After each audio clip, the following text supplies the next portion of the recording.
경제대전망 5번째 시간입니다. 지난 시간에는 앞으로의 FOMC 기준금리가 어떤 식으로 전개될지에 대해서 단기적 또 중기적인 전망들을 드렸었는데요. 23년도 내년도 연초 내년도 상반기를 필두로 한 5.25 정도에서 단기적으로는 피크를 치고, 그리고 한 1년 반에서 2년 정도는 좀 정체기를 가져간다.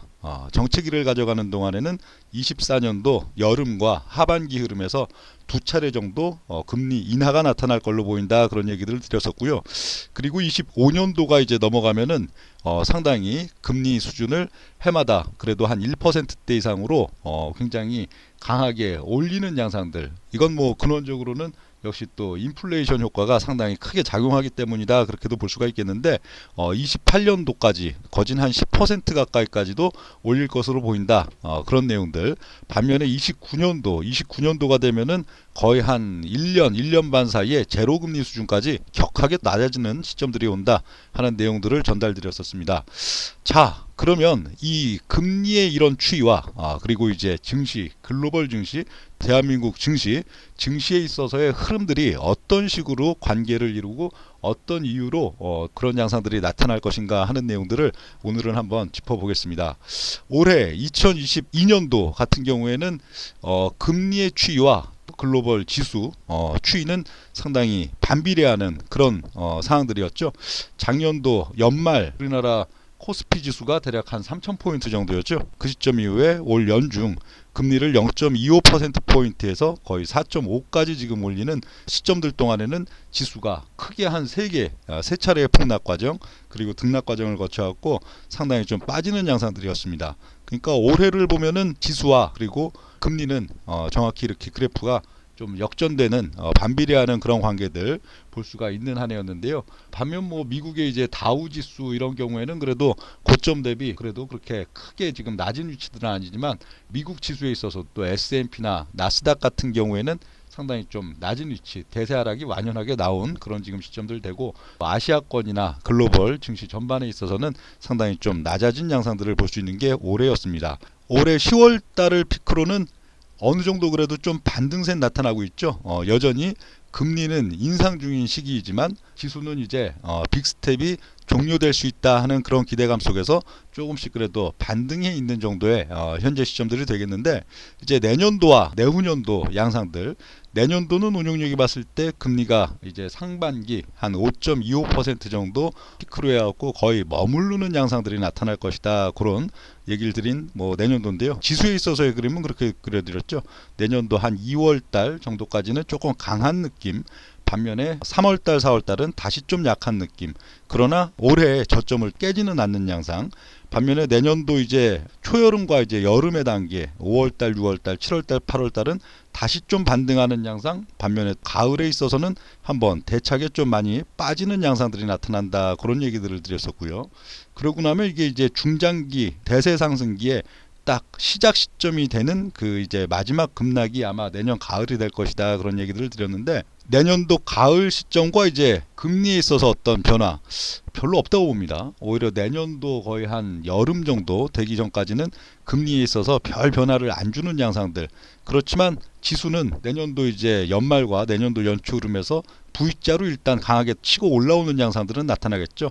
그러고선 이제 봄철이나 이런 시점들 좀 왔다 갔다 하는 와중에 오히려 이제 금리 인하에 대한 기대감, 24년도가 되겠죠. 24년도 이제 봄 정도, 봄이나 여름 넘어가는 시점, 그 시점에는 금리 인하에 대한 좀 기대감이 어느 정도 나타나면서 그게 증시에서도 좀 동력이 되고, 실제로 금리가 한 두 차례 정도 인하가 되면서 주가에 있어서는 오히려 뭐 우리나라 지수에 있어서도 고점권에 도달한다든지 고점권을 뚫는다든지 하는 추세적인 상승기의 좀 첫 번째 단계에 있어서는 금리 인하가 오히려 상당히 긍정적으로 작용을 하는 시기가 2024년도에 이제 연중 흐름이다, 그렇게 지금 볼 수가 있겠고요. 반면에 이제 2025년도로 넘어가는 대세 상승기에 이제 2년차가 접어드는 시점, 거기서는 뭐 연초가 됐든 봄이 됐든 거기서 한번 좀 격하게 빼겠죠. 격하게 뺀다고 뭐 이렇게 2000포인트대 초반 뭐 1900 뭐 1700 이런 걸 빼는 게 아니고, 주가가 새로운 고점, 뭐 한국의 종합지수에 있어서도 3,300을 뚫어놓고 나서 2024년도 연중 흐름에서 강하게 뚫어놓고 나서 거기에 대한 좀 반락 과정들, 반락이 나타난 이유는 다시금 이제 금리가 인상된다는 우려감, 그리고 금리가 오르기 시작하는, 실질적으로 뭐 0.5%, 0.75%가 요 단계에서 나오진 않을 걸로 보이고, 뭐 0.25%, 0.5% 이런 식으로 금리가 다시 인상되는 단계가 단기적으로는 증시에 있어서 충격을 주는 그런 느낌. 그러나 대세 상승 사이클의 첫 번째 상승 사이클이 만들어졌기 때문에 거기에 대한 일종의 건전한 조정의 과정, 그런 역할을 할 게 요 시점이라고 보이고요. 반면 그 다음 시기들, 이제 2025년도의 두 번째 이제 상승 사이클의 시점, 아마도 이제 뭐 봄 여름을 지나서 하반기로 가면서 상당히 더 강해지는 그런 양상이 나타나겠죠. 25년에 이제 두 번째 상승기의 사이클 시점, 그리고 2027년으로 넘어가는 이제 세 번째 상승기의 사이클의 시점, 이런 시점들이 있어서는 금리가 계속 올라가 있는데 연 단위로 거의 1% 이상씩 금리가 계속 올라가는 가운데에서 대세 상승의 첫 번째 스텝, 두 번째 스텝, 그리고 세 번째 스텝, 2027년에서 2028년 넘어가는 그런 단계에 있어서는 네 번째 슈팅 사이클까지 나타나겠죠.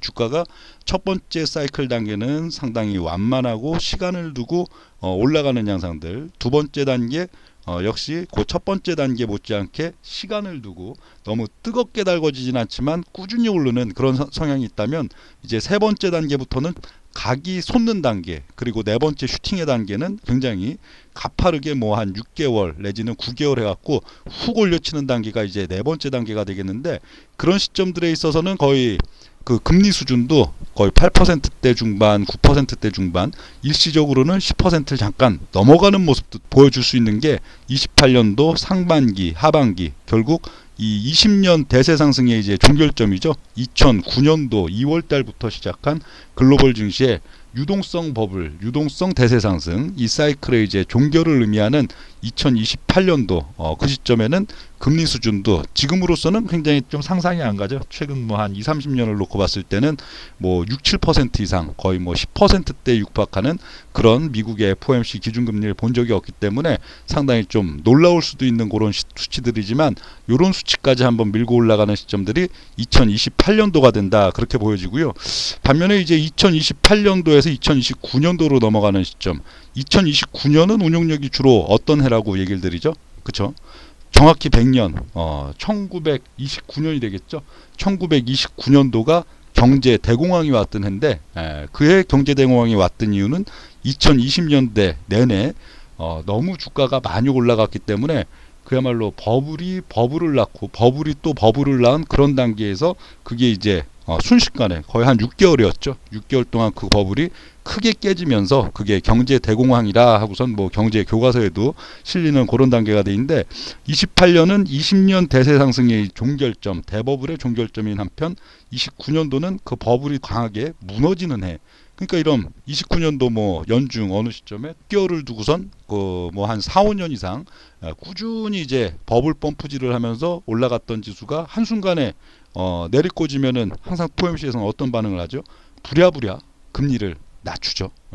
증시가 무너졌기 때문에 여러 가지 이제 물가지수나 이런 것들도 급격하게 내려오는 상황들 나타나고, 그런 가운데에서 연준에 있어서도 공격적으로 금리를 인하하는 단계가 나타나 있는데, 그게 이제 29년도 연중의 흐름, 거의 뭐 연중으로 봤을 때 한 10%대 육박했던 그런 이제 금리 수준이 뭐 한 3% 이런 식으로 급격하게 낮아지는 게 2029년이다, 그렇게 보여지고요.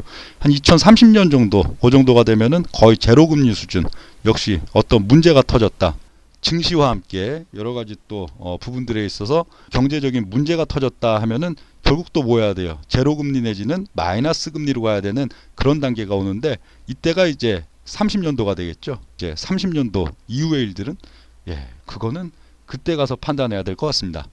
자, 오늘은 이 금리의 추이, 운용력이 생각하는 FOMC 기준금리의 흐름들, 거기에 대해서 증시는 어떤 식으로 연동하고 어떤 식으로 반영이 될까 하는 그런 내용들을 한번 짚어드렸는데요.